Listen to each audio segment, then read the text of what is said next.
مشرق وسطی میں ثالثی اور ملکی صورتحال پر غور و فکر کے لیے ایوان صدر میں آج بڑی بیٹھک ہوگی۔ پاکستان کے اعلیٰ عسکری اور سیاسی قیادت سر جوڑ کر بیٹھے گی۔ وزیر اعظم، وفاقی وزراء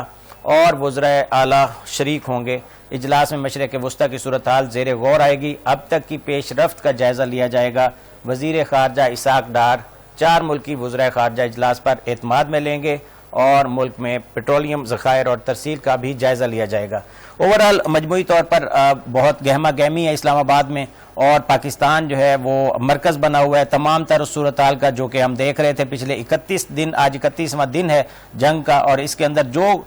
تبدیلیاں ہوئیں اور جو معاملات ہوئے ان تمام تر بات کرنے کے لیے بریگیڈیئر نادر میر جو ہیں کہ محقق بھی ہیں، پڑھاتے بھی ہیں، اور اس تمام تر جو جنگی صورتحال ہے اس کو بہتر طور پر ان سے زیادہ بیان کوئی نہیں کر سکتا۔ وہ ہمارے ساتھ ہیں۔ السلام علیکم بریگیڈیئر صاحب۔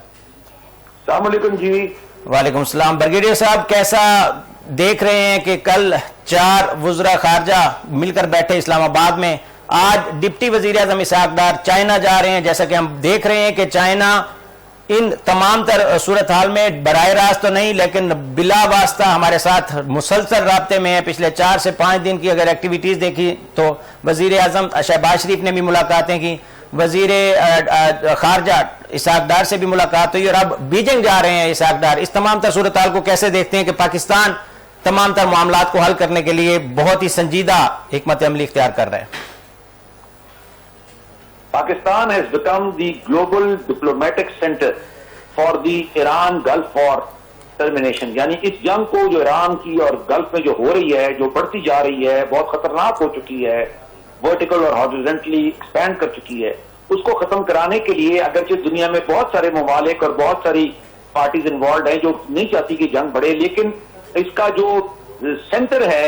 جہاں پر اس وقت سارا دنیا کا فوکس ہے اور جو اسپاٹ لائٹ ہے اس کا نام ہے اسلام آباد، یعنی پاکستان کا captain. Pakistan is not only hosted, ایک ہوتا ہے ہوسٹنگ کرنا کہ آپ کہیں کہ جی ہم آپ کو سب کو بلا لیتی ہیں جو مختلف فریق ہیں اور جو اس کے اندر پارٹیز ہیں ٹو دس وار، اور ہم آپ کے لیے ایک ہوسٹ کرتے ہیں۔ وہ تو پاکستان کر ہی رہا ہے، آفر بھی کیا تھا اور کر بھی رہا ہے، لیکن Pakistan is going beyond that. Pakistan اس کے اندر ایکٹیو پرو ایکٹیو ڈپلومیسی کر رہا ہے، اور میں نے مطلب حکومت ہماری اسٹیبلشمنٹ اور سارے ہمارے لوگوں کو کریڈٹ جاتا ہے، لیکن میں نے بھی اس پہ کافی عرصے سے یہی بات کہی تھی، بلکہ جس دن یہ جنگ شروع ہوئی تھی آپ نوٹ کریں آپ کی چینل پہ اور باقی چینلز پہ، I was the first person to talk of war termination and ceasefire. یہاں لوگ بہت سی اور باتیں بھی کر رہے تھے، بہرحال یہی تھا کیونکہ اس میں پاکستان کا بھی فائدہ ہے، اس میں خطے کا بھی فائدہ ہے اور اس میں دنیا کا بھی فائدہ ہے۔ تو ابھی پاکستان الحمدللہ جو کام کر رہا ہے وہ اس کے لیے اٹ از کمینڈیبل، یہ پاکستان کی بہت بڑی عزت ہے، کیونکہ آپ دیکھیں یہ میرا سٹیٹمنٹ ہے، پاکستان از اے رائزنگ جیو پولیٹیکل پار۔ تو جیو پولیٹکس کے 2 پہلو ہوتے ہیں بڑے، ایک اس کے اندر وار فائٹنگ یا جنگ لڑنے کی قابلیت، اور دوسرا اس کے اندر پیس میکنگ، امن لانے کی قابلیت۔ تو پچھلے سال آپ نے انڈیا کو جواب دیا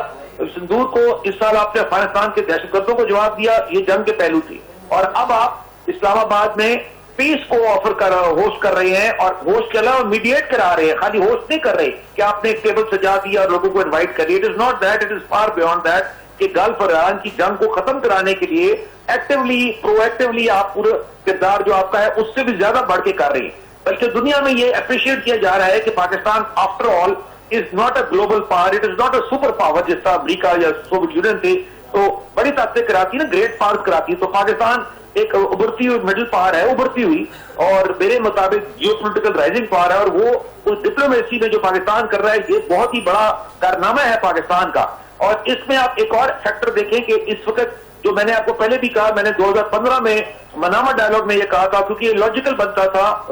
گلف سیکورٹی کی بات ہو رہی تھی کہ پاکستان کے علاوہ ترکی، ایجپٹ، سعودی عربیہ یہ سارے مل کے گلف کی سیکورٹی ملائیں، اور اب آپ جو 4 آپ جن کا ذکر کر رہے ہیں فارن منسٹرز کا، ان میں یہی ملک پاکستان، سعودیہ، ترکی، ایجپٹ شامل ہے، کیونکہ لاجیکلی نقشہ دیکھیں نا اس مڈل ایسٹ کا تو آپ کو سمجھ آ جائے گی، کسی کو بھی سمجھ آ جائے گی کہ اس کے بغیر تو وہاں سیکورٹی ہو ہی نہیں سکتی ہے۔ 4 ملک جو میں نے ذکر کیا، باقیوں کے علاوہ باقی بھی،